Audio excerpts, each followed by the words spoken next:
আজকে 10:30 থেকে মানে ক্লাস শুরু হবে। আর আজকে এত ঘুম লাগছে না, মানে কি কষ্টে ঘুম ছাড়িয়েছি আজকে সে একমাত্র আমি জানি। যাই হোক, একদম 10টা বাজতে যায়।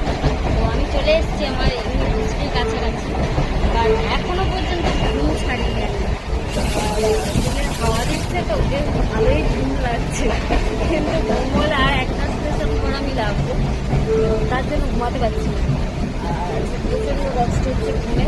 আর যেদিন থাকে না তো মানে সেই দিন দেখি সকাল সকাল উঠে যায়, আর যেদিন কলেজ থাকে সেদিন যাবে। আর একটা সমস্যা, আজকে বৃষ্টি হচ্ছে, আমি ছাতা আনি। তো আমার বান্ধবীদের ছাতাগুলো নিয়ে আজকে কাজ ছাড়তে হবে। আসলে নেবো